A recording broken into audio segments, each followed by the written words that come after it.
All right, here we are. Hey. It's 7 o'clock on the East Coast, 4 o'clock on the West Coast, and 1 a.m. over in Europe, where some of you are watching. And we thank you for tuning in to the Death Rattle Podcast right here on YouTube. What's going on, man? Or actually, sorry, I skipped a section. I'm DJ. I am your host, and with me is Mr. Kanan Becker from Ghost Pirate Entertainment. What's going on, buddy? Not much. Feeling kind of shitty today. Like, I think I got a little bit of a cold coming on or something. You know, that like achy kind of feeling you get, like where you just want to be wrapped in a blanket. Yeah, that's how I'm feeling. So just lethargic, but I'm good. Well, hopefully you'll get over it. Oh, yeah, fine. I'm tired. I stayed up way too late last night, and I need to sleep. But we got, and I went out about a half hour ago. After setting up the stream, I was like, I'm going to go out and I'm going to go get some chocolate milk. That's what I want to have for the stream tonight. I'm going to have some chalky milk. Why? Enjoy the stream. I don't know. I had a craving for it. And okay.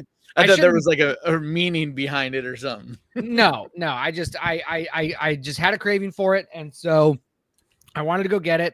So I went to the nearest gas station by me, and it's out. They have no chocolate. They have no chocolate milk. They have regular milk. They have half and half. They have like all this other crap. I debated whether or not I should get a Yoo-hoo, but then I was like, you know what? That's not even really chocolate milk. Yeah, it's not really chocolate milk. So I ended up I was like, I'm not just going to walk out of there with nothing. You should have just got regular milk and like chocolate. Yeah, I'm lazy. So I ended up getting one of those. All you got to do is take a chocolate bar, nuke it for like a minute, put that in your milk, and bam, you got chocolate milk. I guess that seems got to be creative, son. That seems messy. So I got one of those Starbucks Frappuccinos. So I just got one of those, and they're pretty good. So yeah, they are surprisingly. The show. There's like very little coffee. Yeah, I wish Starbucks. Actually, I don't really want Starbucks to sponsor the show. I don't want to work for Starbucks. Oh, okay. On any level, man. So let's say what's up. They've pretty much completely destroyed all mom and pop coffee shops. Yeah, they have. Like, I'm old enough to remember how awesome that used to be to have all these little coffee shops everywhere. We got a couple of good ones here in town, and I try to frequent them. I've actually been to. There's one called Bold Bean, and I've been there twice in the past week, and so I'm gonna be like, I try to frequent the mom and pops around here. But yeah, you're right. The big thing that started to happen is roasters, because they're kind of bringing back the mom pop coffee shop in a way, because it's like they're a roaster and they sell their beans, and then in the same location usually they'll just have a little basic setup and they make coffees, whatever you want right there. So it's like a dual purpose, but it allows them to survive even if they're not super busy, because they make they roast the beans. So that's what we have here. We're starting to get a lot of, like, I think there's probably at least a half a dozen roasters here that are phenomenal. Like Chocolate Fish is one of the best, and Broadway is another really good one. I used to have my art studio across the street, like this little tiny neighborhood basically, but there's a roaster, and my little art studio is literally like this tiny little one-way street kind of thing across from me. So I used to walk over there every day, because they were only open certain days to the public, because the other days they're roasting beans and whatever, but they didn't care. I could come in. I bet that smells good. Oh, it's amazing. So good. Because we have a Maxwell factory here in town, and I love going downtown at night when I know that they're roasting, because it just smells like coffee. The other one I miss is, I don't know if you've had something like this, but Wonder Bread. Like back in the day when Wonder Bread factory was still going here. Oh my God. It was like heaven driving by. In Ohio. In Ohio, they had a Wonder Bread factory in Cuyahoga Falls. And yeah, that smelled amazing. Yep. But let's say hi to the chat. There's a lot of news, man. Like there's a lot going on in horror. Yeah, but I want to say hi to the chat first. Matt Hicks was the first one in. He says, hey, everyone, let's go. What's up? Al Trano says hello. What's going on, Al? What's up, Al? John's here, says hello. Mr. Wonderful, what's going on? Terry, hey. Pedro, Super Mom, what's going on? Nettie P finally made it to a live stream. Welcome. Nice. Al says, like button to enter now. Yeah, you got to hit the like button or you can't watch the video. Sorry. John Connor, what's going on? MP, hey. I wish YouTube would make something like that where like you don't have to pay money to be able to access a stream or a video, but you got to hit the like button. Like that would be cool. Or something like that. Twitch. So I know Twitch does like a followers only chat. You know, so you don't have to subscribe to the channel, but you have to at least follow them in order to chat. YouTube does that too, but they do. Then you're charging people whatever the membership fee is. It's like mine's $3, but like, yeah, like that's difference. That's different than a sub. It's called join. Yeah, you're either you can have a membership, but that's different. Yeah, but that's what I mean. Like it would be cool to have anything like that, or even if it's a sub, like you got to be for subscribers only. Yeah. Type of thing, but yeah. What's going on, B Movie Theater? Good to see you. Vic says hello from Cali. What's going on? Stephanie, what up, girl? All right, and then Horace Butler. Yo, what up? We're all well. What's up? Nettie says just watch Black Mold and The Harbinger, both pretty good. Harbinger.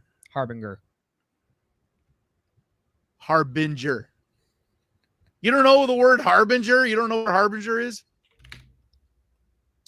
Hang on. Dude, a harbinger. Damn it. I always said a harbinger. No, it's a harbinger. Harbinger of sorrow. No, I know it's harbinger. I know it's harbinger. Yeah, it's like I know it's harbinger. I'm just fucking around. Heather's in the chat. What's going on? Gaston, what's up? Let me see here. I'm almost through. Mr. Wonderful says would be nice to have a gallon of Starbucks. Wow. Nick says coffee runs through my veins 24/7. Yeah, I had to stop doing that. I started getting like panic attacks. So I am on other than this Frappuccino, I am strictly on a decaf coffee diet because I was getting panic attacks and those aren't fun if you ever had one. No, I have a really severe ADHD. So caffeine has the opposite effect on me. It actually calms me down or relaxes me. That's why I live on Diet Rockstars. I wish. But unfortunately, coffee started messing with my stomach too much, so I had to stop drinking coffee. But it sucks because I love coffee. Odd Under, what's up? Philly Blunt, what's up? Sayas here says, hey, spooks. All right. Let's get into some of our news. Did you look at my text? No. I try not to look at my phone on the stream. It happens sometimes. No, before we went live, I sent it to you. Okay, I can pull those up. I can pull those up. So we basically had a number of trailers for big things dropped this week. But just quite a bit of rumblings in the horror world in general. I was able to go see an early screening on, I don't know, what was it, Monday or whatever, to see Life of Chuck, which is not horror. I still have to see really be covering it. Well, you can't. It isn't out yet. I was saying, I got to go see it at like an early advanced. My buddy just went to go see it the other day. Yesterday. Yeah, on Monday, because they did like an early screening of it. Oh, it was like it was the mystery. Like I didn't know. Well, actually, I did know what it was, but it was like the mystery movie night that they do on Mondays sometimes. And like generally, I know what the movies are going to be. I have different people that'll let me know what it is, and so I went knowing it was going to be Life of Chuck, but it's not horror, so I'm not going to do like a regular review of it. I don't think, but it is like almost on a spiritual and level of just film. Like if film is your church, then it's like service. Like that movie is so good. Nice. I can't wait to see it. I guess when it comes out. I'm not cool. It comes out tomorrow, I think. Yeah, it comes out tomorrow. But it's directed by Mike Flanagan and written by Stephen King. And it's just it reminds me of it's like in the realm of Stephen King, like the Green Mile Stephen King. Oh, nice. You know, where it's not horror, but there are elements of otherworldly things, supernatural. Yeah. And this has that. This has a pretty big sci-fi-ish like opening. I'd say like the first part of the movie, the basically the first act. Like the movie's a 3-act. It's set up in a 3-act thing, so it's like, but it goes in reverse. So it's Act 3, Act 2, and then Act 1. Oh, nice.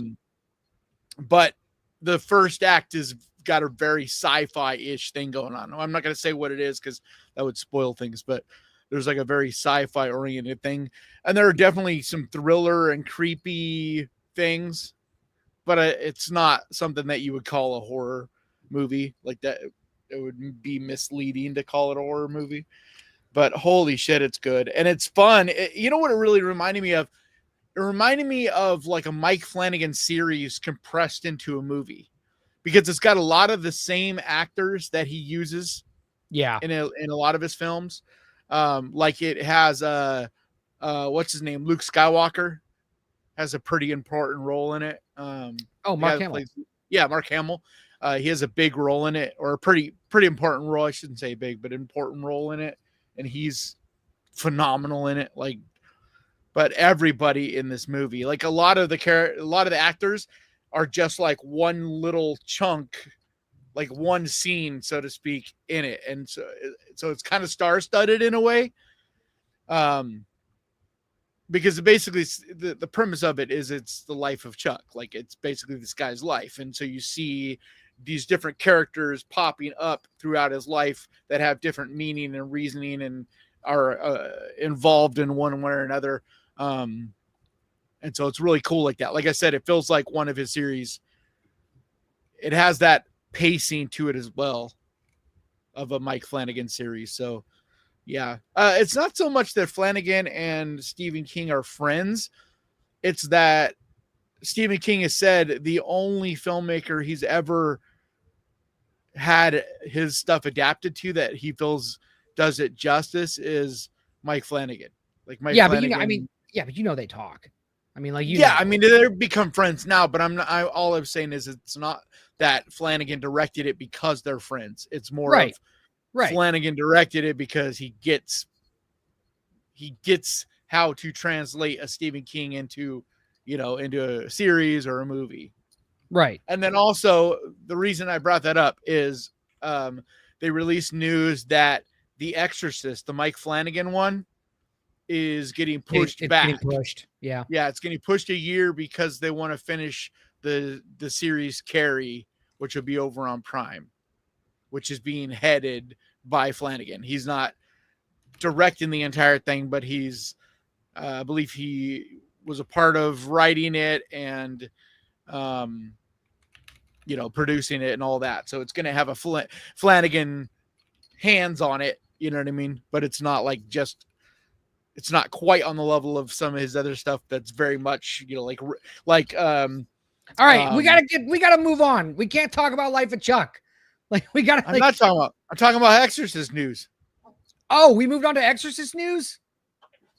That's what I just was saying. The reason I brought up Life of Chuck is because they postponed The Exorcist, which is being made by Flanagan. And this is important news because it also pertains to Carrie, the Carrie series that not everybody knows about. All right, well, hang on. They're all connected because they're all Flanagan. I gotta say hi to Maria Just Damn Silly, because apparently I forgot. Sorry. Hi, Maria. Well, I'm done anyway. Didn't mean to skip. Are you done? Thank God. I made a whole banner for a look. It says the Life of Chuck review because apparently that's part of the show now. All right. Well, yeah, but that news was important. A lot of people would like to know our thoughts on The Exorcist and on the Carrie series. I'm not worried about it being postponed because of, I like that. I like the transparency from Flanagan to straight up come out and be like, we're pushing back the movie so we can finish this series, and not being like, you know what I mean, cagey or everybody being in the dark. I'm like, oh, why is it being postponed? So, all right. So let's get to our first bit of news here. As soon as I share my screen, I should have been a good. Well, that was the first bit of news. You just didn't comment on it. I didn't have it pulled up. I haven't seen Life of Chuck, and I didn't know we were going over the. I didn't know we were going over the Exorcist news. I have That's pretty big news. Flanigan is like one of my favorite filmmakers out there. Like that's pretty big. He's my favorite filmmaker too. I just didn't think that. I mean, there's not a lot of horror movies that are bigger than The Exorcist. I know, but he's remaking it, that's a huge deal. And it also is connected to Carrie series, which a lot of people are interested in. So like, that's pretty big stuff right there. 3 different Flanigan properties and 2 different Stephen King properties. All I'm trying to say is it was not part of the show prep today. Okay. I'm just saying, I bet everybody in the chat thinks that that's some pretty big news. So the fact that you missed a movie that's not coming out till next year got pushed. I'm sick and Stop the presses. I'm sick and I still come up with the most important news of the day. So from Bloody Disgusting, Phasmophobia, the movie is into why are you just leaving? All right, well, I'm going to tell you guys about the news while Kanan leaves. So from Bloody Disgusting, this is that nobody cares about. Yes, they do. Well, this is another case where you knew it was coming. Kinetic Games just announced a live-action adaptation of Phasmophobia is currently in development. Fitting the film my drink. By Blumhouse and Atomic Monster, which are no stranger to video game film adaptations, thanks to Emma Tammy's Five Nights at Freddy's and its upcoming sequel. Quote, we're thrilled to officially announce... Hold on. Blumhouse? Is that who's doing it? Yeah. Oh, God. Yeah, I know. So it's going to suck. Awful. Quote, we're thrilled to... You know what? It's going to suck, but it's going to make a shit ton of money. It's not that I think everything Blumhouse does is bad. It's just video game adaptations being done by the guy or the people that don't care about making anything that actually has substance just to make money. Yeah. Like it's another Five Nights at Freddy's. Right. Quote, we're thrilled to officially announce that a Phasmophobia film adaptation is in development. It's a big moment for the whole Kinetic team and the start of something really exciting, says Daniel Knight, director of Kinetic Games and lead developer of Phasmophobia. Quote, we never could have imagined the incredible heights this game would reach when it launched 5 years ago. And we're so thankful to our amazing community for the lasting impact Phasmophobia has had in the gaming space and beyond. Working with Blumhouse and Atomic Monster marks an incredible new chapter for the game. We can't wait to share more as the project develops. I've never heard a more AI written thing in all my life. That's not probably even written by AI. Yeah, but that guy, dude, that's like PR speak, dude. There isn't a single sentence in there that's like genuine. Well, tell Mike Wilson, the writer of this article, that you're calling him out for using AI. No, it's not him. He's just writing down the quote. You said the quote was AI. Yeah, like that's the most dribble. Like nothing in there means anything. Everything you just said is the most. Like I could have said it. Anybody could have said that shit without even. You know what I mean? Like the guy who's the head of a game that's being made into a movie, you feel like there'd be something in a statement that sounds like a human being said it. Yeah. Well, so here's the thing. Phasmophobia. I'm already mad at this project. Phasmophobia was super popular when it came out. I loved that game. It scared the shit out of me. It's a lot of fun. Still is. It's one of the most popular horror games of all time. It's a lot of fun, and I thought that having news of a movie being made, especially by Blumhouse, was probably a little bit more relevant than we're not getting The Exorcist in 26. That's all. That's the only thing. No, because that also is attached to Carrie. That's why that was important and connected to Life of Chuck. But that is anyway. I just don't see how you can translate this into a movie that's interesting in any way. You know what I mean? Like the game is awesome and unique because of you're playing with other people and you go on a ghost hunt together and ghosts jump out and they scare the shit out of you. Like each person has their own jobs and like the way it's done is super imaginative and creative and different and unique. That's why the game's rad. But how do you do that in a movie? Like how in any way characters. You make up characters. No, that's all you do. But to me, it sounds like there's no way for it to be anything more than just another haunted house movie. Yeah, that's what it's going to be. Like there's nothing that could be translated to me in that will be different. First person, maybe.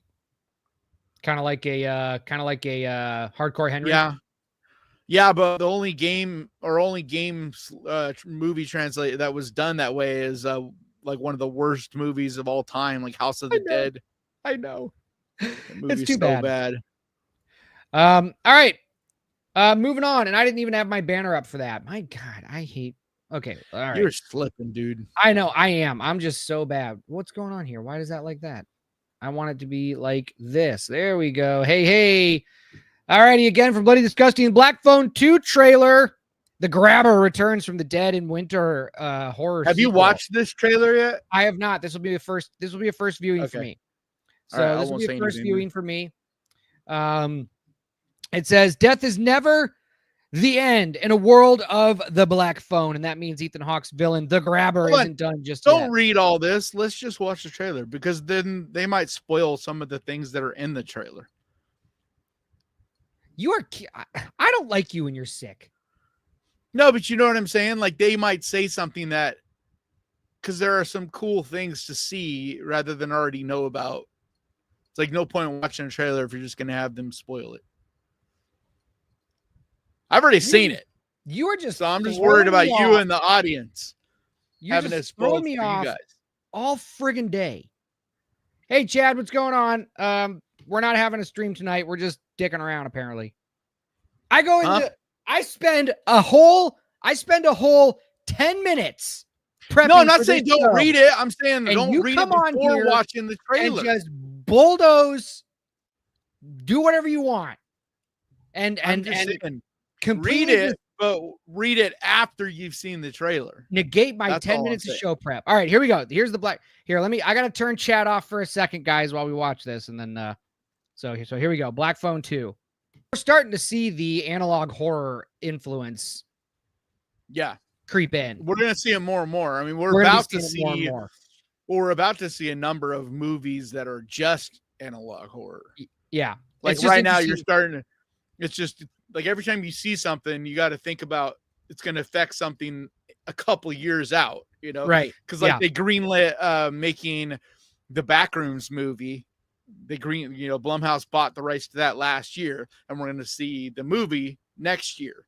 Yeah. And like, from what I know, there's a number of other like Skibbity Toilet. They're making a movie, which oh Christ, I'm so lost on how everybody is like how you're going to make that a movie. But yeah, supposedly.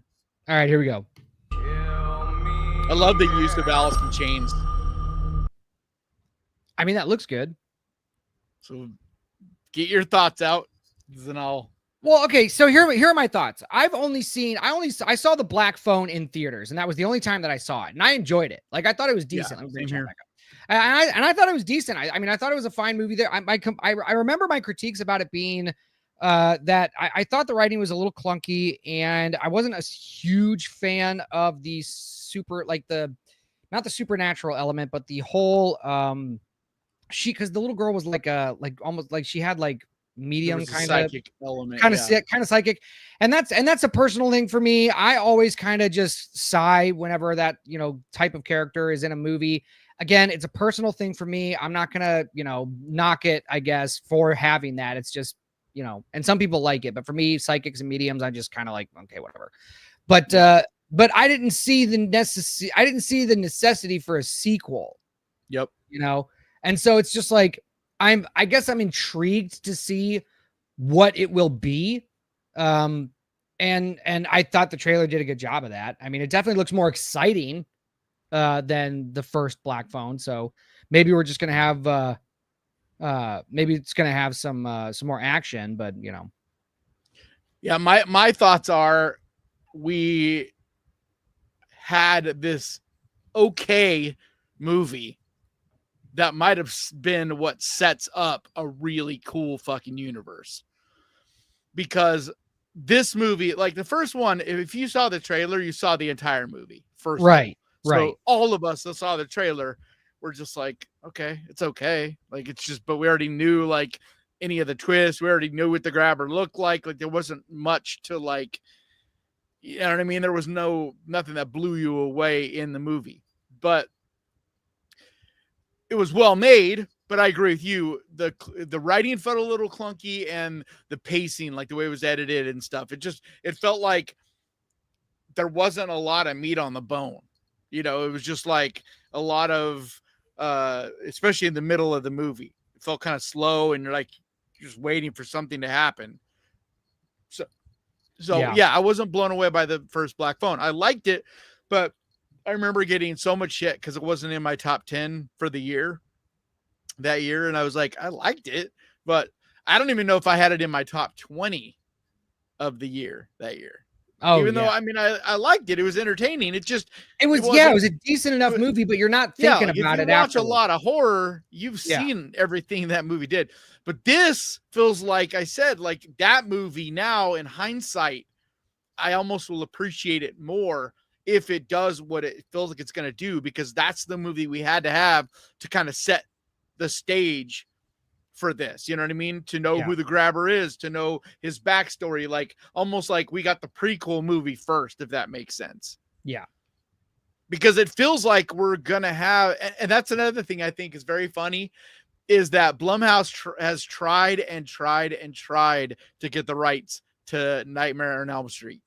And it's like literally like they finally were just like, fuck it, we're just going to make our own, because this feels very Freddy Krueger.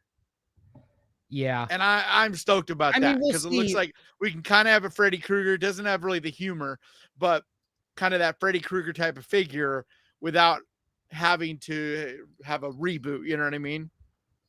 Yeah. So, all right. Well, I have high hopes. I have high hopes for it, because the visuals and the way the grabber looks dope. It's like that character works so much better as an undead spirit than it did as just another, fucking serial killer, Let's see what the chat has to say. Slackwolf says, I look forward to your lives, and Kanan, you're so entertaining, and you guys going back and forth is so funny. Thank you. Mary says, good evening. Hi, Kanan. Just love all your videos. Since I subscribed to your channel, you're the best. Thank you. I'm not reading Phasmophobia stuff because we're beyond that. Yay. Nightingale says, yay, I love Black Phone. Slackwolf says, Black Phone trailer's amazing. Chad just tuned in. What's going on, Chad? Stephanie thinks the trailer is worthy of applause. Mary says, oh my God, Black Phone, in my opinion, looks great. Ethan Hawke is such a great actor. It's my second favorite trailer. It's my second favorite trailer this year. Yeah. Jack says, like, nothing's going to beat 28 Days Later trailer. But, no, but like, not for another 10 years, probably. Yeah. It's hard to make a trailer that good. Jack says, I'm sick as fuck. We'd be agitated when like this. Yeah. Nightingale says, trailer looks sick. Stephanie says, tell us about it, DJ. And then, look, Citizens Leave. Don't read the bloody thing. Just play it. All right, fine. God. Well, yeah, because they're just basically going to describe in their article the trailer. I'm trying to make content, I guess. That's all. No, I know. I'm not saying you shouldn't read it. I'm just saying at the very least, watch the trailer first. Like, don't have someone describe to you the trailer and then watch it. Matriarch. That's one beef I have with a lot of the bloody disgusting articles is the writers. Sometimes I'm like, dude, guys, like if you're just going to literally describe the trailer, what's the point? Yeah. Like give us some information about like the meaning or whatever, like find some new information. Otherwise, I get they're just trying to make content, and they're just trying to find a reason to post a link to the Black Phone because it's big news. So I get that, but sometimes it just feels like, come on, like put a little bit of effort. Matriarch is new to the show because she doesn't like that we're fussing. Spend all day at work to come home and listen to this. No, be kind. No, we fight sometimes. In the beginning, we tried to not. Then we quickly learned that that's just what we do. I'm just giving him crap, guys. It's okay. Like, yeah. I love music. We have never had an actual, like, real, fight. No, we have never had like that. Every single stream, no matter how much we go at it during the stream, when it's over, we're just like, cool, bro. Have a good week. Yeah, it's wrestling on here. Again, with I Love Music is also new to the channel. Oh no, because it's not fake. This isn't like I didn't say fake. Wrestling's not fake. I didn't say it was fake. This isn't fake. What is it? Fake cab or what's it called? Wrestling is not fake. No. What's it called? Fake cab or what? Wait, I mean, I don't know. I don't know what you're trying to say.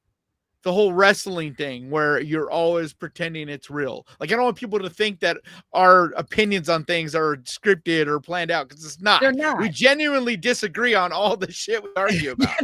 That's real. Yeah, there's just no hate or malice. Like, I love music so much, says Kanan is right. This other guy is annoying. Canon. Next time, just do the stream by yourself. Welcome to the show. I love music so much. What music do you like? I know. Okay, let me see here. Yeah, recommend some songs. Dude, I've been like, have you heard of Red Farine?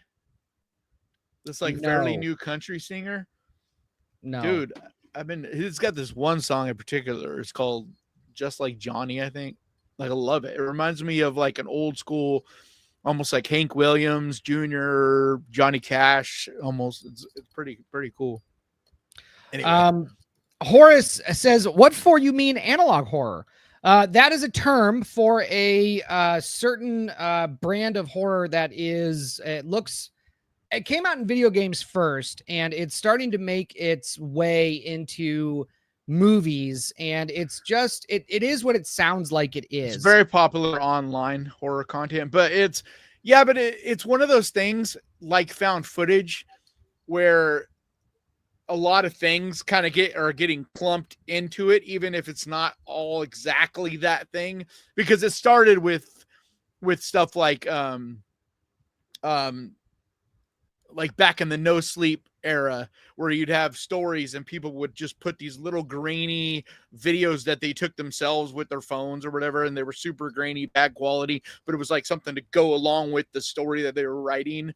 It's like, that's kind of where it started, and now it's taken on a life of its own with stuff like the Backrooms and the Medela catalog and stuff like that. But the biggest movie we've had that is what we're talking about here is damn it, the kids one. It was like big fucking movie last year where the kids at home. Yeah, Skinamarink. Thank you. Yeah. Skinamarink is like the big one so far that we've gotten. Was that last year or was that 2 years ago? It might have been 2 years ago. I thought it was February. We're in the middle of 25. Like, it's June, brother. It was 2023. It was the beginning of 2020. So it's almost 2 years ago now, or a year and a half ago.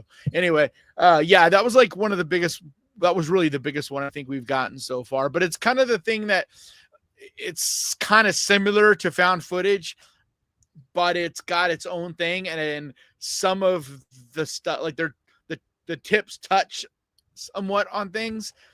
And so it's hard to kind of know where, because a movie like Outwaters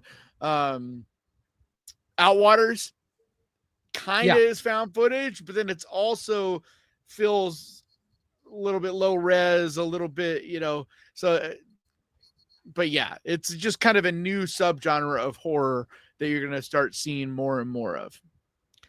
Mr. Wonderful says, I listen to doom metal, hundreds, if not thousands of bands in the genre. Metal Archives is where I go to find music similar to what I like. Dude, I like me some doom. Doom metal was technically, how do I phrase this? Black Sabbath, now that we have the doom subgenre, is a doom band, but like being the first metal band, so doom was technically the first metal genre, is just kind of like a fun little thing there. But I like me some doom. Slack Wolf. Kanan, wrestling is not fake. What they put their body through, bump injuries, surgeries. Kayfabe. Just because that's what I was thinking of. Just because the ending is predetermined doesn't mean it's fake. That's right. Wrestling's real. Okay. Let me see here. I was just saying, we're not scripted. This is not scripted. No, not at all. Not at all. It's like, there's a lot of realism to wrestling. Like, I'm a fan. I'm not talking shit. But kayfabe, they're playing a character and pretending at all times that it's real. Like, I don't want people to start thinking that that's what this is and that we are not actually arguing, because we genuinely are. There's nothing planned out. Like, that's our biggest problem, is that we don't plan out enough on these. We had try to have a plan, but then we just go off the rails, and like that. Then that's what the show is. No. But the most planning we do is like maybe 5 minutes before the show. At some point during the day, we'll be like, do you see any stories? What do you want to talk about? Like, that's the most planning that we put in. Most of what you see just kind of happens. I want to read this. Mr. Becker, please do this alone. This is just annoying. I do my separate live streams sometimes. That's a different thing. You're welcome to watch those, but this is, for better or worse, what the Death Rattle Podcast is, which is not even really a podcast. It's not. it's not. It's just the stream. Okay, are we moving on? Yeah, because I really want to get to Bring Her Back, because that's our title. Frankenstein too. We need to watch. If you haven't seen the trailer for Frankenstein, we got to watch that. Okay, I had it up. Where did it go? Hang on. Because that's like as big or bigger than Black Phone. I just okay, there it is. Guillermo del Toro. Okay. All right. So we're not reading the article because I got yelled at for that. So let me just open this. I'm not saying you can't read the article, but you just shouldn't read it before you watch the trailer. Well, I mean, after we watch the trailer, there's no point in. But a lot of the articles, you know what I'm talking about, they just basically say what's in the trailer, and it's like. Yeah, I get it. All right. I don't even have. Okay. I'm trying to be. Here we go. And then I have something interesting to bring up after you watch this that connects to this. Okay. Why? Save. Scroll. Hide chat. Wait. Why isn't it letting me hide chat? Hide chat. All right. Frankenstein trailer. Guillermo del Toro's Frankenstein. Here we go. I had determined that the memory of my evils should die with me.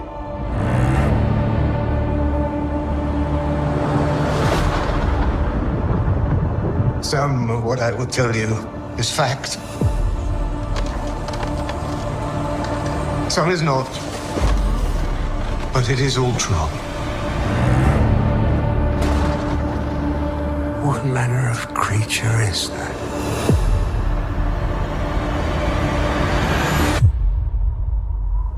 What manner of devil made him? I did.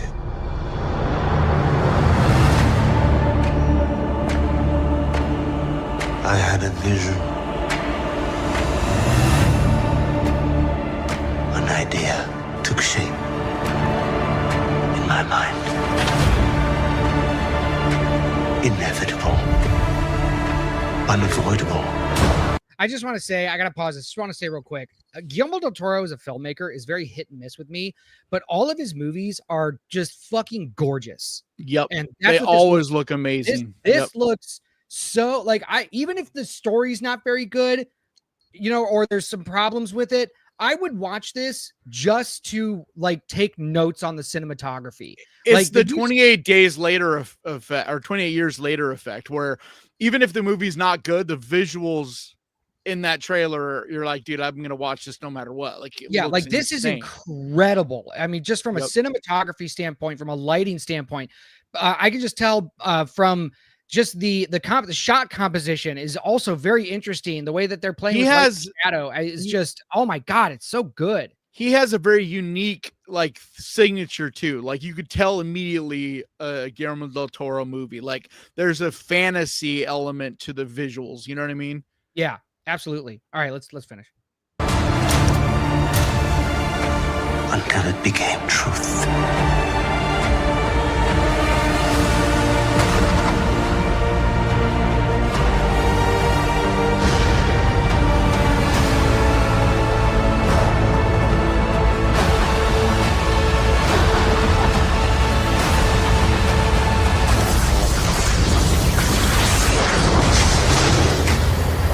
Seeking life,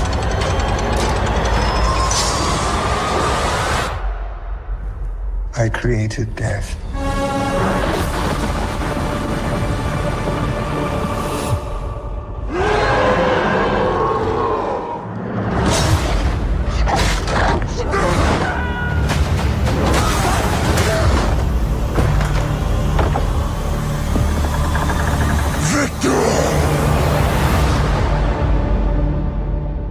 Oh, Christoph Waltz is in this? Hell yeah. Yep. Oh, I didn't know that.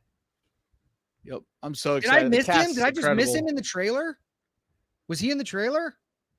I think, but very briefly, just like Mia Goth, like there was only like very brief. Yeah, I must have missed him. Oh man. No, that looks great. Because this isn't like they're gonna probably release a full trailer, I would think, closer to time. Like this feels more like a teaser trailer. They might leave this as the only one, but okay. So I'm going to play something real quick while you still have that trailer in mind. I'm going to play something and I want to hear your opinion. And then I want to hear what the chat's opinion is as well.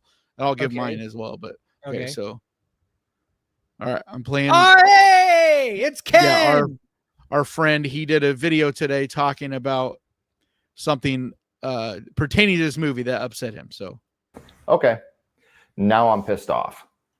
Hear it, DJ? Can you hear it? Yeah, I can hear it. So I don't know if you guys have seen this video of Mia Goth. She's out promoting the upcoming Guillermo del Toro Frankenstein, which she has a leading part in, and this is what she had to say. Not a horror movie. It's not a horror movie. It's incredibly emotional and deeply personal and you know, this is a story that's been with Guillermo since he was a boy, and so you know it's deeply personal and very and epic. The scale of it is huge, and so I think people might be surprised to see how intimate of a story it is. Yeah. Thank you, sweetheart. Thank you. Okay, so Ken's mad about that. So I don't want to. I want, you know, people, if you want to know what Ken's opinion is on that, go definitely watch this video over there. I don't want to take shine away from his video. But yeah, he's definitely has a lot of issues with this. I'm curious what your thoughts are. Well, I just don't think Mia Goth. I also don't want his opinion on why he's upset, skewing what you think. I'm curious about your. So here's why I'm gonna answer the question. I just got to give some back lore to DJ. I don't care about celebrities. I've never really cared. I don't care what they think. I think they're all kind of idiots. They're adult pretenders. You know, so some of them think that they're more than they are. Right. I wouldn't go as far as say they're idiots, but like, yeah, there are definitely some that think of themselves on a little bit of a higher, like, intellectual level than the masses. That's also why I've never been into like the Oscars or the Golden Globes or anything like that, because I always, even as a kid, I always was like, this is just a bunch of rich people patting themselves on the back. Nothing against rich people, but like, you know what I mean? And so when I see something like that, I just go, well, she just, like, her media literacy is probably just not there, you know? And I don't think she's being disingenuous when she says it's not a horror movie, because I think because, I mean, look at the horror movies that Mia Goth has been in, and that's probably what she thinks a horror movie is. She thinks it's a slasher. And I think I think because this probably doesn't have slasher elements, she doesn't consider it a horror movie. Because every horror, as far as I know, and I could be wrong, please correct me if I'm wrong, but the majority of the horror movies that she's been in have been slasher films. I don't think she would call the movies she's been in as horror either. You don't think so? I think there's a lot of context here, and I think a lot of people are misunderstanding, one, what she's saying, two, why she's saying it. You know what I mean? Because first off, this is red carpet. These are the worst possible places for any person, not just celebrity, but anybody in general. Their interviews get people in trouble all the fucking time because there is no time to really elaborate on something you're saying. There's no time for a second question, a follow-up to kind of like, you know, fully bring out the whole answer to something. You know what I mean? It's like a real snapshot thing that can easily take things out of context. So there's that. Two, she knows that by him asking that question, he's trying to put this movie in a box. He's trying to say this Hollywood narrative of a horror movie is this real simple cookie cutter thing. That's where it is. You know, Scream, Friday the 13th, Nightmare on Elm Street. You know what I mean? It's slasher in this little box. Exactly. It's in this little box. And that's what he's trying to say there. And so her whole thing of being out here in the first place, promoting this movie, is trying to get as many people as possible to go see a movie. So if in this moment she answers, yes, it's a horror movie, well, then she knows immediately she got a whole bunch of people that think of horror as that are not people like us that know what all of the horror genre is. She knows that those are the people you also need to see the movie. But if you just say, yes, it's a horror movie right there, it's like, they all shut it out. They all tune it out. They're like, it's not for me. I'm not into, your 60-year-old grandpa or whatever. You know what I mean? She needs people know it's Frankenstein. Well, like, yeah, but that's why I would push back on that. That's why I would be, if you don't know what I'm not saying she's right. This point, no, I'm not saying she's right. I'm saying this is what I guarantee you. I know this for a fact because I've talked to enough people that are put in these situations, and because of there is that stereotype. And that's what I pushed back with Ken on. I said, dude, you need to be mad at the person that sent the message, not at the messenger. And to me, Mia Goth in this place, she's the in-between person. You know what I mean? So you think so you think somebody told her to say it's not a horror movie? No, I don't think someone's telling her. I think this is literally just, I think she would have said the same thing about all the X movies. She would have said, no, it's not a horror movie. It's a this, and this. Because if you say it's a horror movie, that puts it in a box. But instead, what she says is, it's this, it's that, it's this. She's flushing it out. Plenty of people are going to think of it as a horror movie. It doesn't matter if she's, you know what I mean? But because she's adding context to it, she's adding layers to it. That's why I never say a movie is just one thing. If you listen in all my videos, when I start talking about each movie, I'll say it's a horror slasher thriller. It's a black comedy horror movie. It's a, you know what I mean? And that is where it is. And that's why I get shit all the time about people being like, Black Swan isn't a horror movie. It's like, no, it's not a plain and simple hardcore horror movie, but it's under the umbrella. Like Black Swan, I would say is a psychological drama horror movie, or psychological drama horror thriller is probably more of what I'd put it. And so is it in the family of horror? Yes. Is it a horror movie? No. And I think that's what's going on here. But she's not a film buff, dude. Like, this is Mia Goth. She's not me. She's not you. That's not what she does for a living. So she's not going to be able to, especially when she's got a 20-second response, she's not going to be able to unpack all that. And I think it's just not fair. I feel like as much as she's done for horror in the last few years with her performances, we owe her the benefit of the doubt. Like, this woman's not out there hating on horror movies. We're talking about Mia Goth, who's been in a half a dozen horror movies in the last 3 years. And she wouldn't have called Infinity Pool a horror movie. I guarantee you she would have said Infinity Pool's a horror movie. Yeah. Same with Pearl. Well, yeah. And I'm not saying Mia Goth's an idiot either when I said that. I generally tend to think that celebrities are not very intelligent people. That's all. It's just, but I think sometimes like in a case like this, it's not them that puts themselves as like the all-knowing voice. It's us, or not. I'm not gonna say us because I'm not in this camp, but it's the fandom. It's the diehard, the blind fans out there that act like what she says is more than just some other person saying something in a 10-second little thing to what she's asked. So like, don't give her, like, why are you treating her like she is some film buff, or like, because maybe she's not a fan of horror movie. Maybe she doesn't think of anything she's done as a horror movie. So right. You know what I mean? Like, you're not going to still enjoy her performances. Like, I don't care if she thinks the movie she's in are horror or not. The woman has given literally blood, sweat, and tears. Every performance Mia Goth gives, she gives it so much, like way more than all these huge, big budget celebrities that people worship. Like even a Demi Moore. Yeah, like, I have not had she's not anywhere near on the wealth level or fame level. And yet fans treat her like, and it's like, dude, that's not fucking fair. Like, Mia Goth 3 years ago was like doing these tiny low budget things. I have never had a bad word to say about Mia Goth in anything that she's done. I've always thought that she's given a great performance. So I think she's great, and I think she's great for the genre. But let's go to chat. But it's like her opinion. It doesn't matter. Her opinion doesn't matter. Her? Right. Yeah, and like I get where Ken's coming from.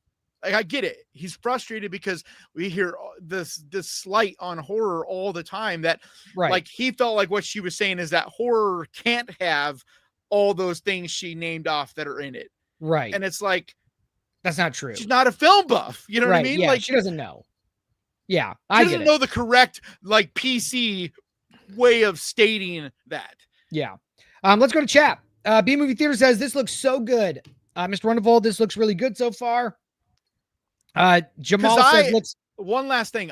I wouldn't even call Frankenstein a horror movie. Like, I wouldn't say sci-fi. It's just, it's sci-fi, like sci-fi, dark fantasy, and then horror in there. But the truth is, the original Frankenstein isn't a horror movie because horror didn't exist yet. It's one of the pioneers.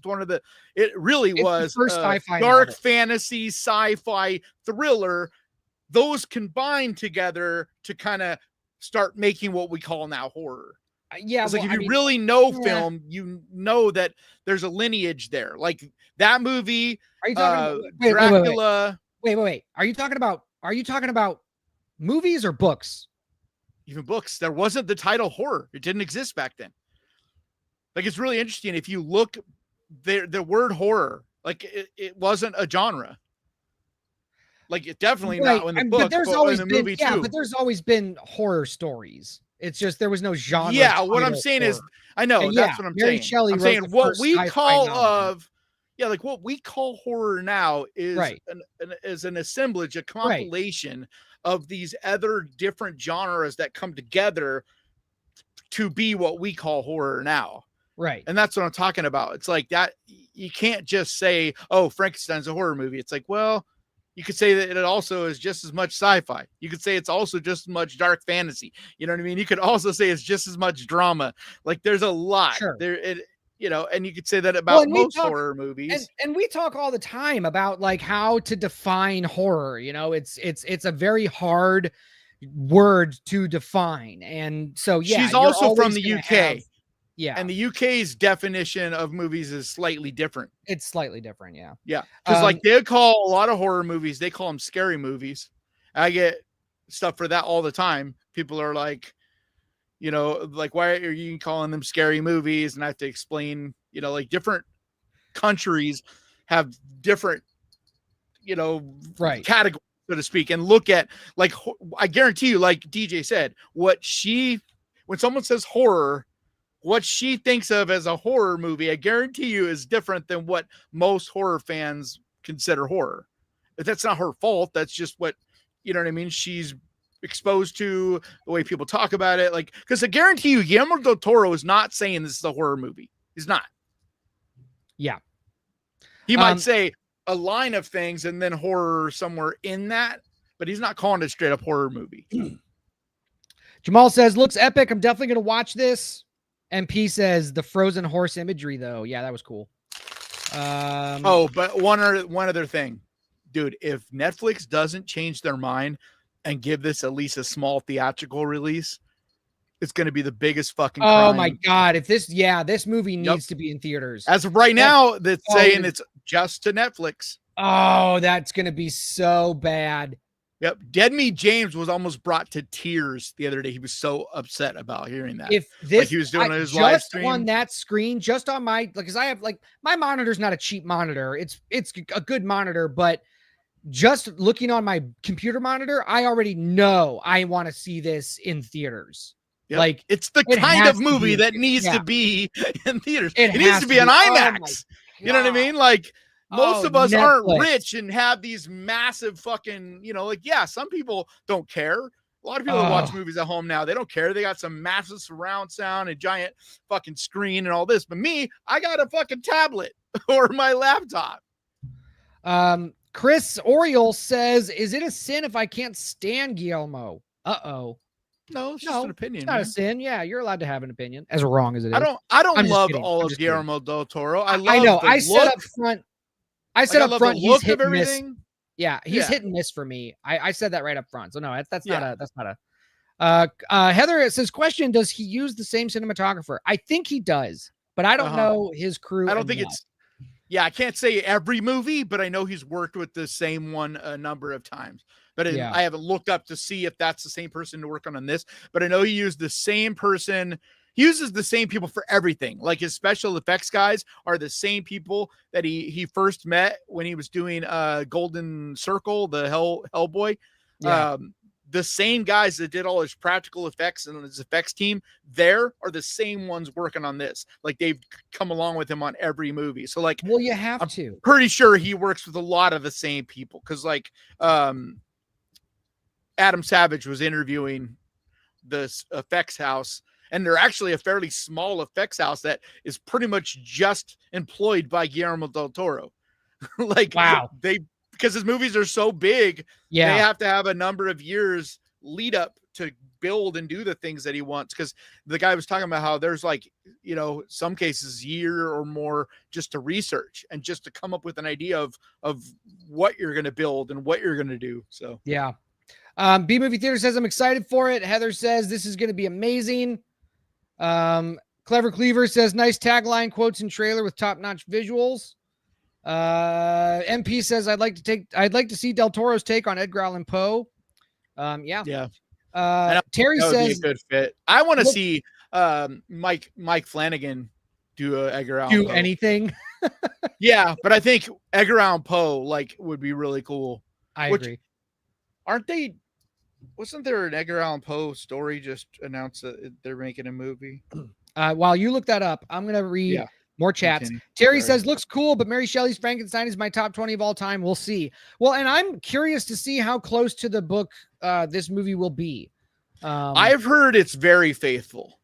Well, that's good. Because what the story is Guillermo del Toro has been wanting to make this since he was a kid. It was the first movie that inspired him to become a filmmaker. It was the first Frankenstein, and his whole life he's wanted to make it. And so he's trying to be as accurate, not just to the book, but to the period. So there's a lot of that. What's his name that did Nosferatu? Eggers. Yeah, there's a lot of like an Eggers element to this of really being period accurate with everything, you know, like there's stories about how he literally everything, even cupboards that you're not going to see on camera, have utensils and things in there that are period accurate. Like that's how, if you look at the behind the scenes for this, because they've been working on it for a couple years, and like I first was looking into this at the beginning of the year when I made my video of the movies I was looking forward to the most, and there was just like tons, like hundreds of still shots of the sets and stuff for this movie, and it's just like stunning, dude. Like every single element, like it needs to be in theater. Wardrobe, yeah. It'll be a crime if it's not in theaters. Netflix, that would be the worst decision that they have made since the last worst decision they've ever made. That's why I brought that up, because I want as many people as possible to be out there spreading the word around, like, dude, this needs to be in theaters. Because if enough people raise enough hell, because I've seen a lot of social or influencers on social media, not just horror influencers, but influencers in general, that are like, this is ridiculous. Like, you cannot not have this in theaters. Nightingale says Guillermo del Toro said Frankenstein isn't a horror movie. I mean, okay, it's still gonna get the horror label slapped on it. So yep, I think it's in the horror. It's in the horror family. It's under that. Like I talk about all the time, that big umbrella, because Frankenstein literally is one of the pioneers. I mean, we would not have a genre called horror without Frankenstein. Correct. Like all of those Universal monster movies, those are what birthed out, you know, Universal almost by themselves. This is what created the genre that we call horror. Same with sci-fi. Most people go back to Frankenstein as the movie that started both. Like that's, you know, King Kong is also talked about, but like, because of Frankenstein being so much sci-fi as well as horror, it's like sci-fi movies were birthed there too. And they kind of took this path and horror took this path, but that's why horror and sci-fi have always been so closely married, because they kind of started in the same space, you know? Yeah.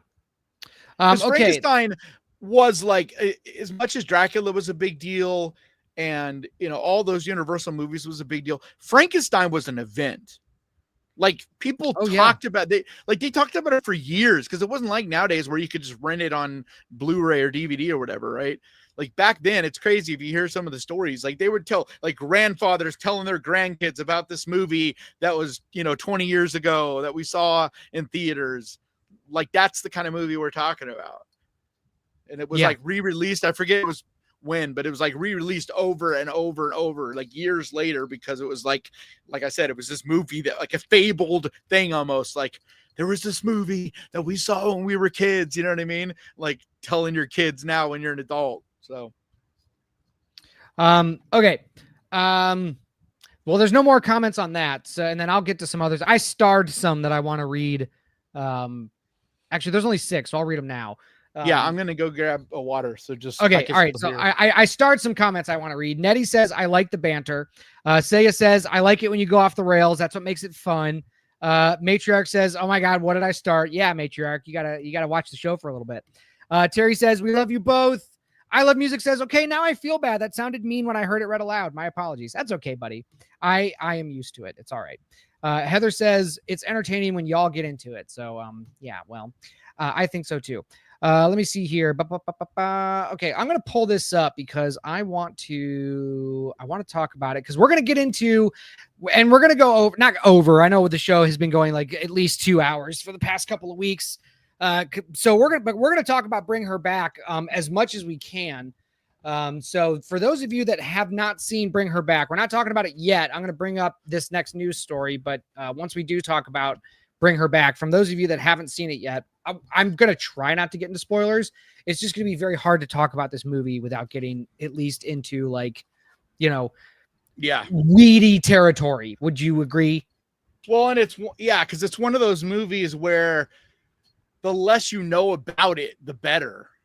Yes. Because it isn't one of those where there's one thing you can avoid, you know, like one spoiler twist. Like it's not one of those. It's like every element of the movie takes you down this journey, and every element of it kind of is what leads to the point of the movie. So that's why it's one of those where the trailer, I don't think, does it justice. And like from the trailer, I barely even knew what the movie was about. And I get it, because it's not one of those where you know, it would be easy to spoil it. So it's more of like, just show a bunch of weird visuals and hope that people come and see it. Yeah. Okay. So this next piece of news from Bloody Disgusting, Mike Flanagan gives promising update on the Dark Tower series adaptation. Quote, a long tale like a tall tower must be built a stone at a time, like Stephen King's beloved The Dark Tower novel series. The road to its series adaptation is long and winding. Luckily, its showrunner recently provided comic book with a hopeful update. With The Life of Chuck releasing this week, a new Exorcist movie on the way next year, and casting announced on his upcoming Carrie series, it's safe to say that filmmaker and showrunner Mike Flanagan is keeping very busy.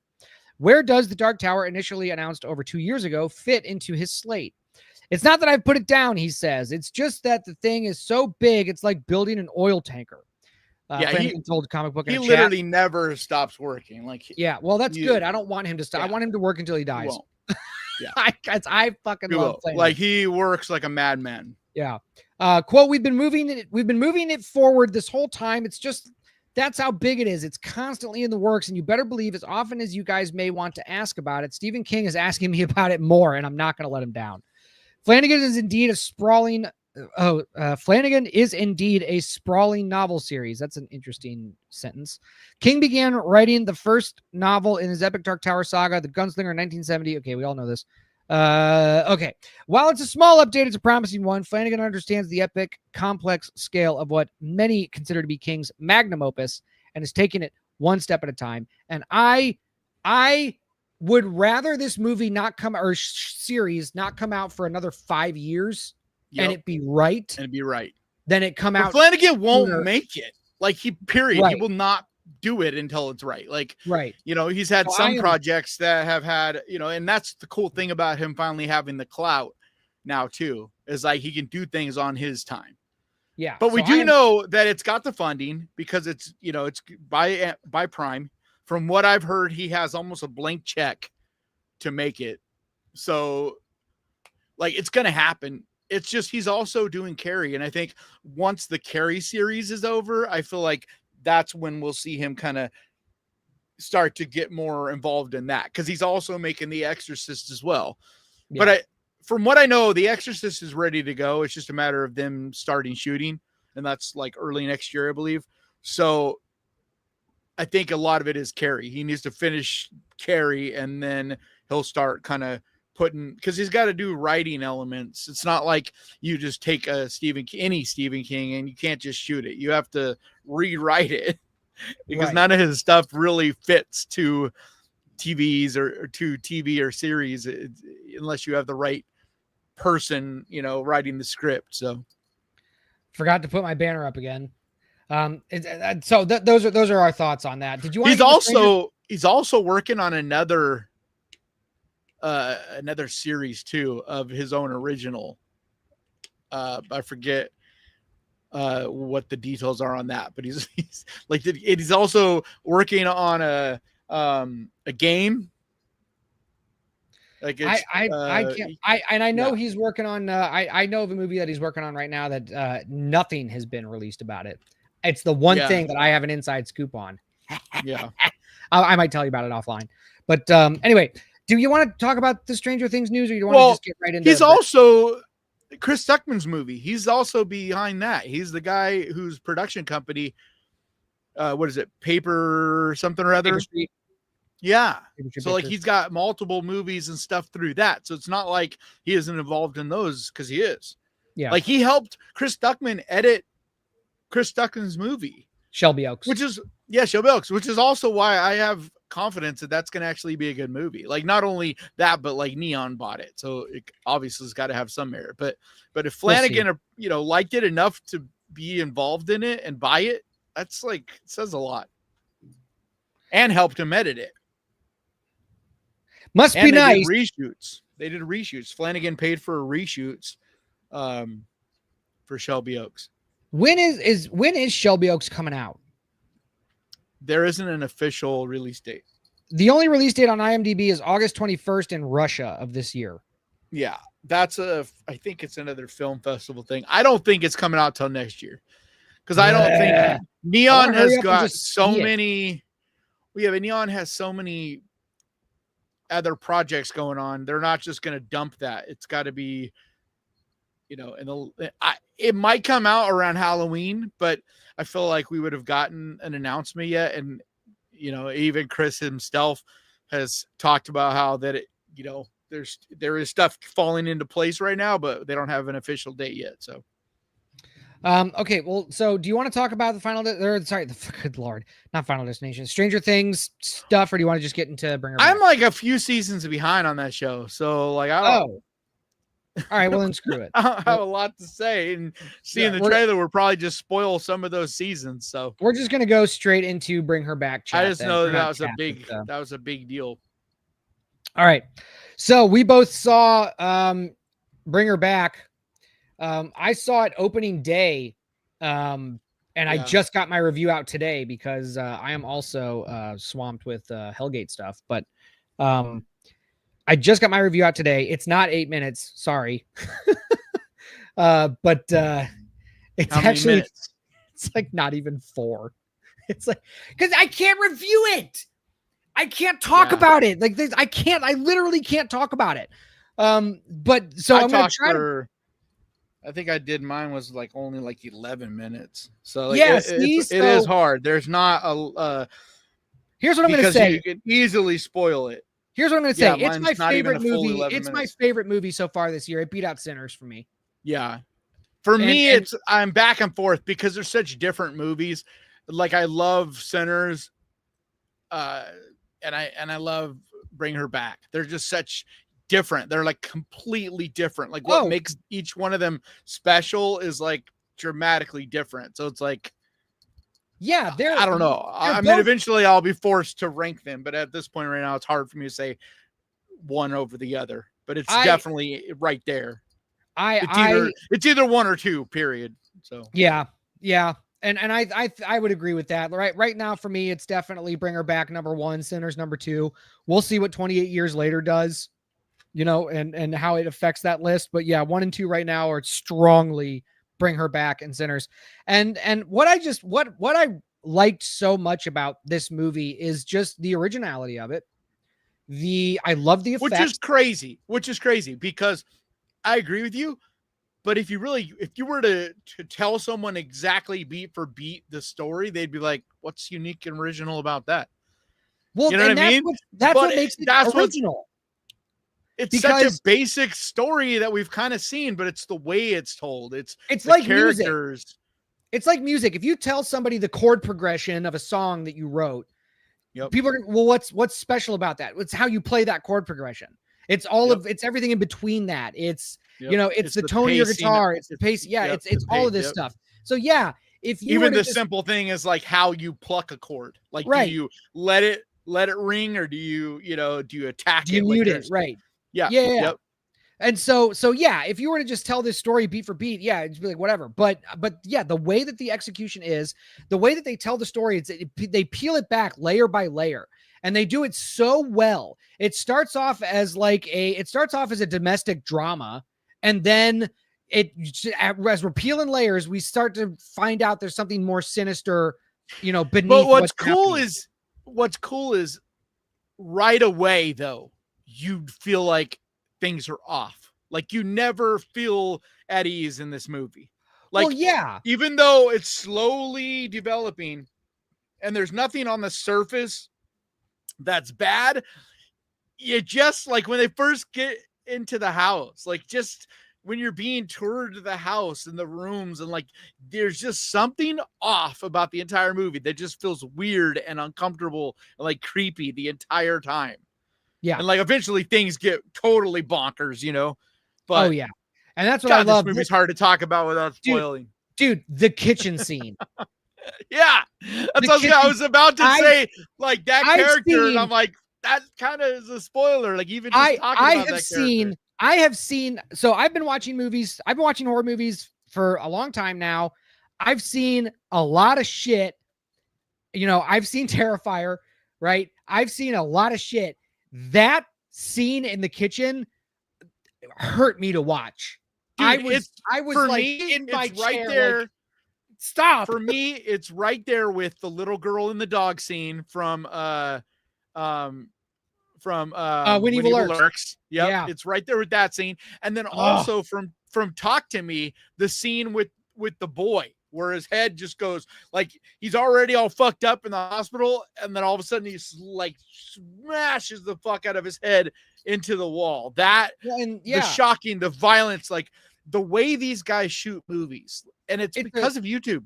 It's because of them having to make short content and make every motion matter. You know what I mean? And every set piece matter. And like, that's what I've been telling people forever. If you want to learn how to make things that are like the editing that are cut down to like the split second, make YouTube videos, because like you literally got to get into the hundredths of a second. Like I tell people this all the time, like what separates a good YouTube video from a very good or a great is it's hundreds of seconds. It's just these tiny little shaving off that make this scene hit just that much faster and catch your attention that much more. And because they shot, edited, did their own special effects, like all of that, like it shows, man. Like I don't know any other filmmakers who out of the box are this sharp. Well, so here's the thing. They're not out of the box, right? These are just their first two movies. These are their first two feature films. Feature length being this sharp. Yeah, but they've been doing this for years. Well, that's what I'm saying. Like there's a reason for it. I'm just saying, that's it's so cool to see what the effects of doing those kind of things. That's why I'm always preaching short films.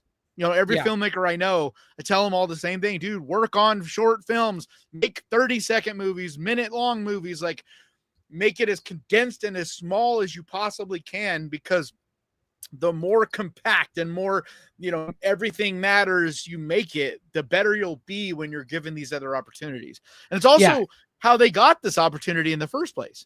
Right. Because they had a number of their channels over 5 million subscribers. They had 6-7 million subscribers. Yeah. Yeah. And they took a lot of their own money, put a lot on the line. Like they literally paused their channel, and that was, making quite a bit of money, and they paused all of it.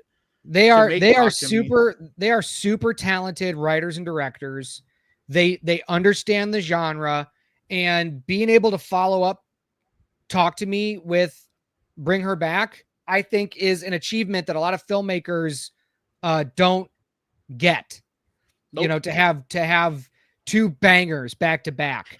I mean, even look at Ty West. As good as Ty West is, you can say Pearl was a follow-up, but it wasn't, because Pearl was literally made the same exact time as X. So I've always considered those kind of one. You know, but look what he did when he had time in between and did Maxine. Like, it's a good movie, but it's not at all on the same level as X. Yeah, I agree. But and he's a super talented filmmaker. So if you have not gone to see Bring Her Back yet, do it. Support this movie. I talked about this in my review, but it had a substantially higher budget than Talk to Me. So Talk to Me had a $4.5 million budget. This had a $15 million budget, which is higher, which is on the higher end of budgets that I would say is good for horror.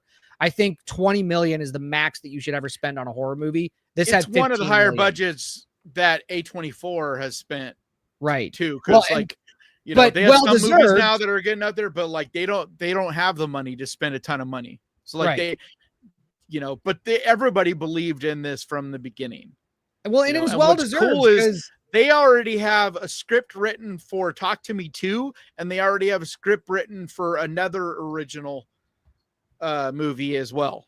Yeah, that's awesome. But right now they're finishing their documentary. So the next thing they have coming out is a documentary on what's it called? The like extreme wrestling, the backyard wrestling. I forget what the actual name of it, but that's how they started on YouTube, was backyard wrestling. And the documentary's on that. And so they've been traveling all over the country and the world to like talk to and document, and like I guess it's like it's from what I've heard, people that have seen parts of it and stuff, like it's not going to be like a documentary you've seen before. Like it's super brutal, but really, really good. So I'm excited to see what they could do with that. What makes me so happy about movies like this being successful and being good is that it proves the model that horror films are best done low budget with high concept ideas and creative freedom. They're going to make money. They're going to be successful. You don't need to it's about waste, because I don't agree that there is like any budget that is necessarily best. I think it's about no waste. Because like this movie, even though like you said, it has like a significantly higher budget than Talk to Me, you can see it on the screen. It's not like they wasted the budget. You know, like you see some of these movies where you're like, how the fuck was that $200 million? You know, like all these bloated Netflix ones, like Red Eye and all the Red whatever. And like they look like shit. And you're like, dude, how did they spend $250 million? Like they spent 50 to get The Rock. And you know what I mean? It's like, to me, it's about waste. Because Guillermo del Toro, that's a big budget to make Frankenstein. But he needs that to do what he did there. Or like, for instance, Nosferatu, big budget there, but every penny of it you could see on the screen. Like you may not like Robert Eggers, or you know, it's up to you, your taste, but very few people would be like, you know, look at his movie and not think that it looks amazing. You know, like he needed the money, but he also used the money and made it count and work. Yeah.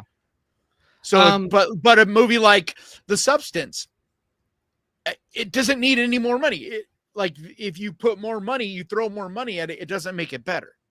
Right. So that's all I mean, where it's like using the resources you have, you know, getting and using, and not just being like, I need $100 million to make my movie or I can't do it. Instead, it's like, you know, make your movie. Because a lot of movies I think are undercut a lot of times and they don't get the time. I mean, I think there's movies sometimes where it could have been better if they had a little more budget. Cause a lot of times that's time. Like I've always heard with making movies, most of the money has to do with the timing. It isn't always about the special effects or the, you know, the costume designs or things like that. It's about time in general. Did they have enough time to shoot it? Did they have enough time to get the special effects right? You know, all of that. Sorry, guys. Sorry, I'm looking at chat. I'm trying to figure out the issue here. Saying, make sure to have all comments on, not top comments. I apologize. I'm looking at the streams now and I'm seeing that you guys have been talking on the Death Rattle side and it's not showing up in the chat. This is a beta option for StreamYard, Oh, so crap. I think it's just pulling from Ghost Pirate. So are we still seeing it on our feed here on the right? No, I think now that I'm looking on the feed on the right, I think I'm just seeing Ghost Pirate for some reason. I'm not seeing the Death Rattle podcast because, like, if I go to the let's YouTube, see if we turn off the show comments on stage and see if that changes anything. Okay. If you're over on the Death Rattle side right now, please comment. Yeah, say something on the Death Rattle side so we can see. Yeah, if you're over there, leave a comment. So we're trying to see. All right, Chris, are you on the Death Rattle side? Yeah, sorry, guys. Like, leave a comment, but also say which side you're on because it doesn't show us. Okay, so maybe Maggie's on the Death Rattle side. No, Maggie is on Ghost Pirate. B Movie Theater is on Death Rattle, and we can see it here. Let me show live. Yeah, Kaleidoscope from Death Rattle. Oh, Maggie says she is on Death Rattle. Horror is Life, Death Rattle. Okay, okay. Well, maybe it just goofed up for a minute. It might have goofed up for a second there, guys. Yeah, sorry. Maybe turning that off and on refreshed it, so to speak. Yeah, again, it's a beta feature. It's a beta feature. So, you know, there's probably going to be some bugs, but we're getting it. We'll get it worked on. But thank you, Saya, for saying something so that we could see it. But anyway, but thanks for, so we could see, okay, Ghost Pirate, all that. Yeah. So anyway, thanks for doing that little test for us, guys. But yeah, tell us what you thought about Bring Her Back. I mean, we both loved it. Did any of you guys see it yet? So yeah, let me scroll up just a little bit. So this is what I'm seeing. Yeah, I haven't talked to almost anyone. Like, it's rare for me to review a movie or talk about a movie and see almost no negative comments about it. Like, vast majority, at the very least, liked it, but most people loved it. And I'm kind of surprised. I saw it early, so it was like I didn't know how the rest of the world was going to react to it. But MP, most people are digging the fuck out of it. MP says, agreed that Bring Her Back is the better film, but it's dope that original IPs are making waves. Yeah, shout out to Kugler and cast and crew for proving the haters wrong. See, I think Talk to Me is the more entertaining movie, like the more fun. But I think it's Bring Her Back is the better made movie. I agree. Clever Cleaver says creative freedom is paramount to make. There's just there's just no joy in Bring Her Back. Like, you leave the movie feeling empty inside, you know, like it affects you big time. Yeah, I didn't feel empty. I felt empathetic. Yeah. I just mean it's you don't terrible, feel like don't feel like, damn, dude, that movie was crazy. Where it's like, Talk to Me, I remember leaving being like, that one scene and like, damn, like more of that. Whereas this, I left just being like, fuck, dude. Like, I even said, I said in a comment on Twitter, I think, I was like, I feel traumatized. Like, you know what I mean? I felt moved. I felt the pain of it. I felt you know what I mean? I felt a lot of different emotions and stuff from it. Right. And shout out to that actor who plays Sally Hawkins. Sally Hawkins. Shout out to her. Fucking incredible, dude. Such a great performance. Like, we're talking about how good they are as filmmakers, but you have to give her a lot of credit because absolutely. Well, everybody did a great job. I mean, Billy Barrett and what's her name, Sora Wong, but was familiar. I wasn't familiar with Sally Hawkins prior to this. Yeah, me neither. Were you? No. I mean, I guess she's like, I think she's been in a lot of like well-known Australian movies, maybe, because like I know a lot of people were like, you know, she's a big deal. And I'm like, how the fuck is she a big deal? And I don't remember ever seeing her in anything. But yeah, dude, it's crazy. This movie went up.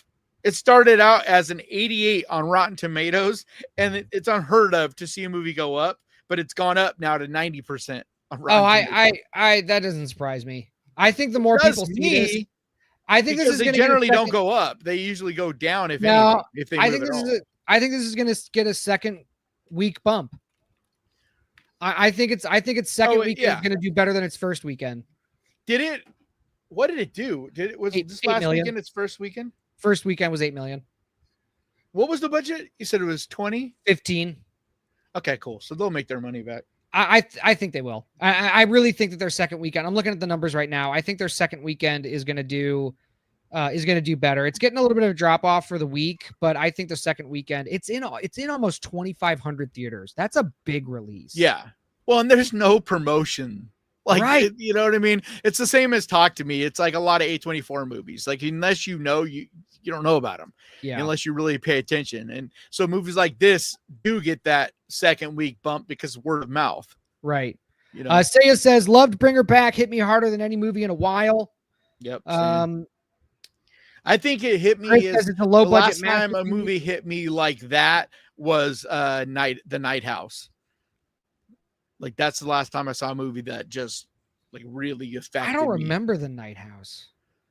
That's the one where her husband takes his own life and she finds out that he built like another house that's like exactly like hers, but everything is the opposite direction and stuff. I wonder if I have not seen that yet. It's so fucking unique, dude. It's done by oh damn it, the same filmmaker that did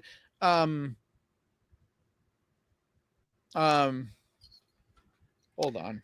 B-Movie Theater says creativity comes through limitations. Yes, that's why horror movies should not be made for more than $20 million. The sweet spot is it's 10 I think million I agree with under the sweet spot, but I don't know if because I think they're anyway, it's the same. It's made by David Bruckner, who did The Ritual. Oh, okay. On Netflix. Nice. Nice. It's his other movie. I just when it comes so specifically for horror, I agree that it's the sweet spot. There's a sweet spot. But most horror stories, that's when like you the go over budget. When you go over $20 million for a horror film, though, it's like, what are you spending your money on? Well, like, it almost there's that's not so. That's why it's so.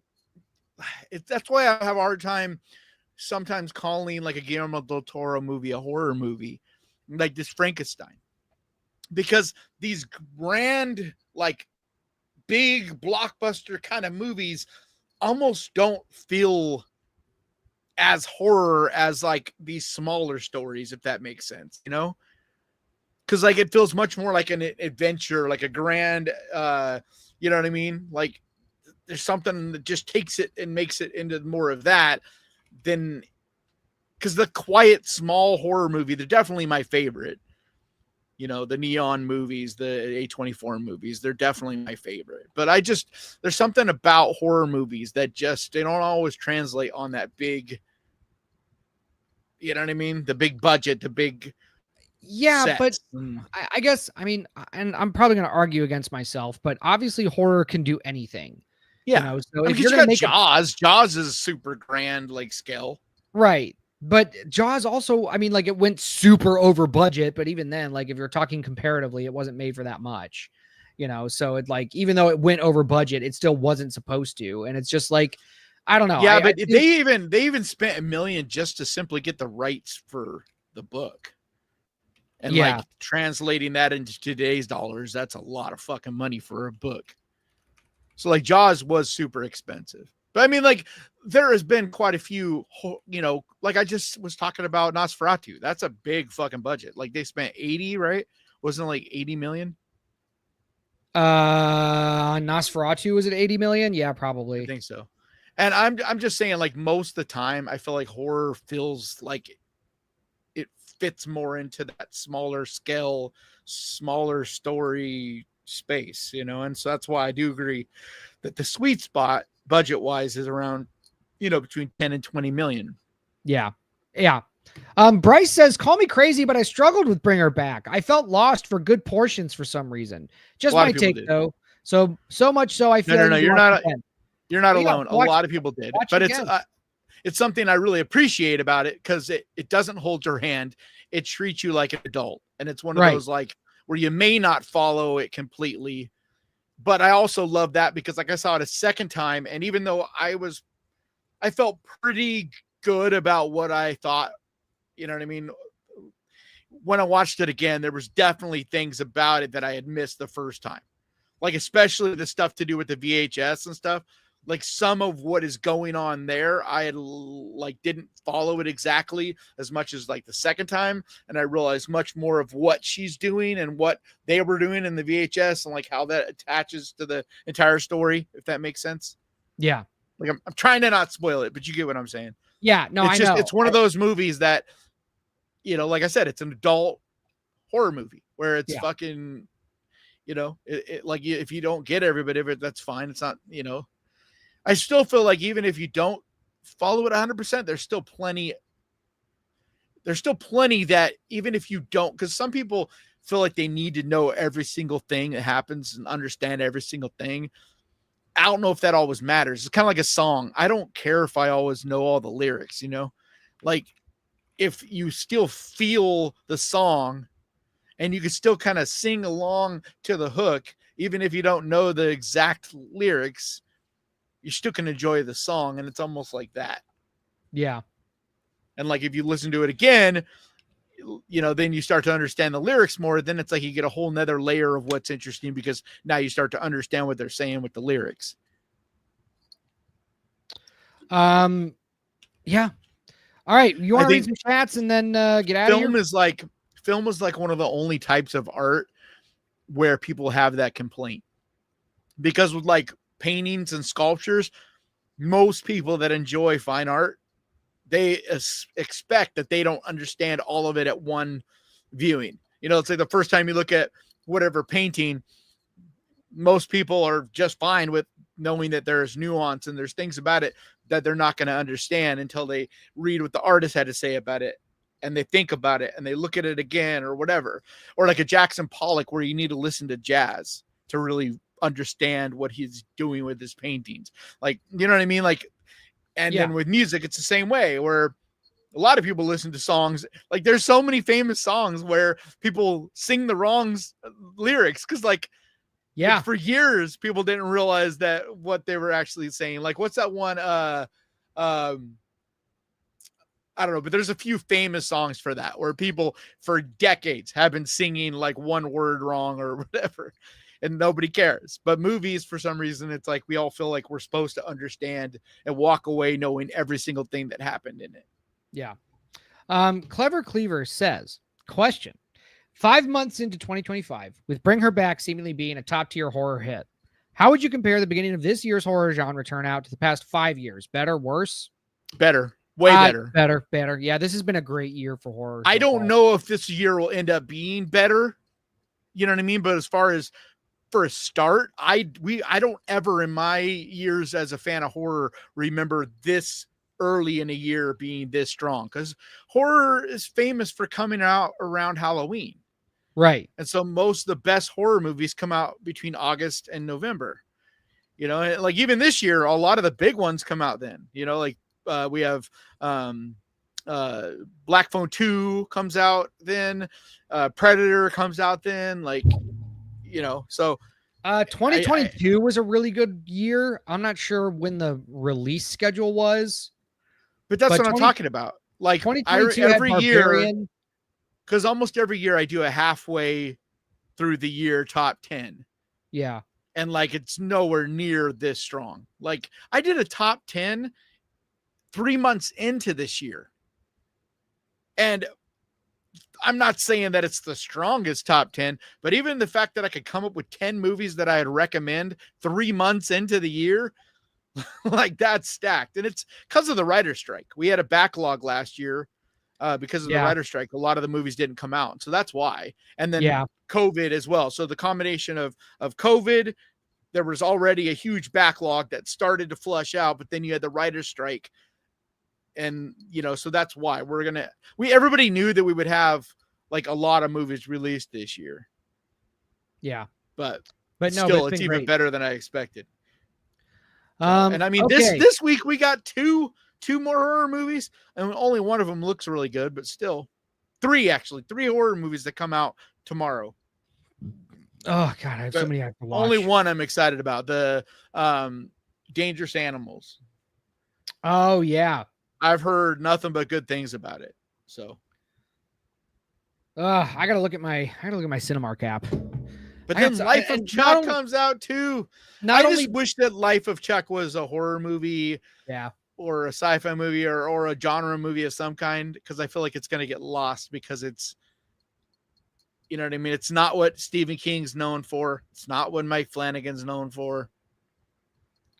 I just wish I have to see these movies, and I have to I have stuff on my list that I need to watch that came out like forever ago that I still haven't seen, and it is, my God, that's why me. people always are like, dude, have you seen this one? I recommended so and so, like was it Blue Light? I think I've had one person in particular who comments like every video. Have you watched Blue Light yet? Have you watched Blue Light yet? Have you watched Blue Light yet? And it's like, bro, like, you don't understand. Just keeping up with the new releases takes a lot.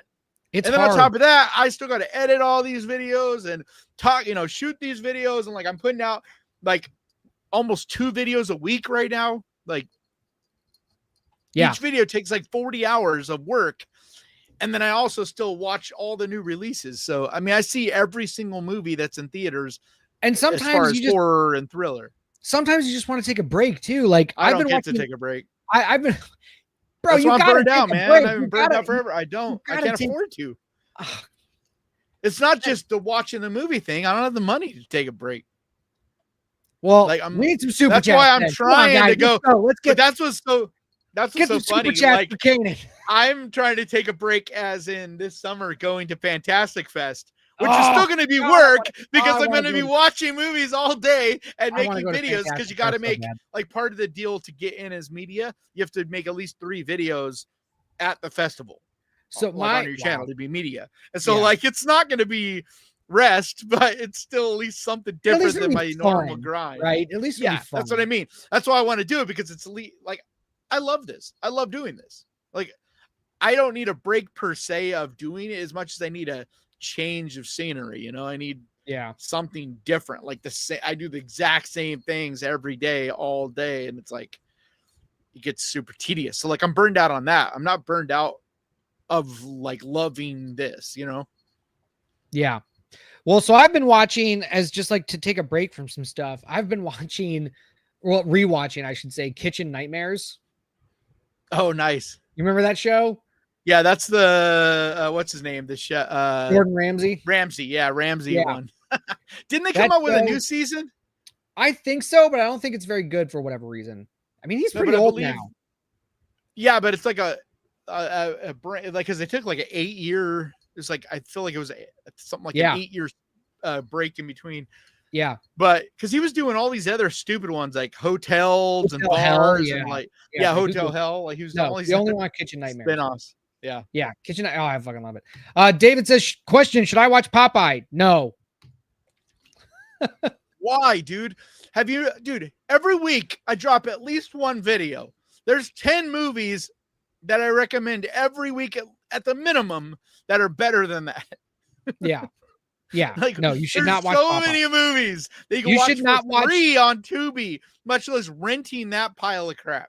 You should not watch watching it for free. You're renting it. You should not watch anything from the Pooniverse. You are going to be disappointed. That one's not.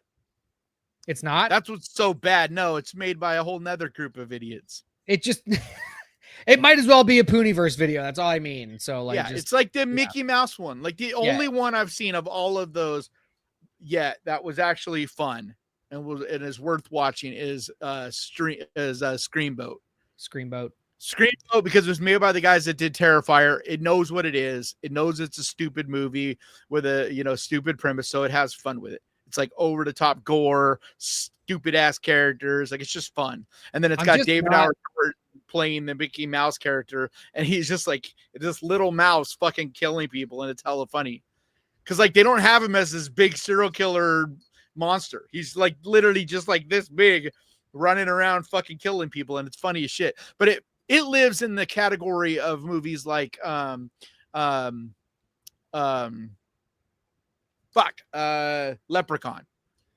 And so like, that's why it's actually worth seeing, because it's like Leprechaun knew what it was, especially by the time they got to like Leprechaun in the Hood and stuff. Like, they knew what it was, and they're stupid, but that's what's fun about them.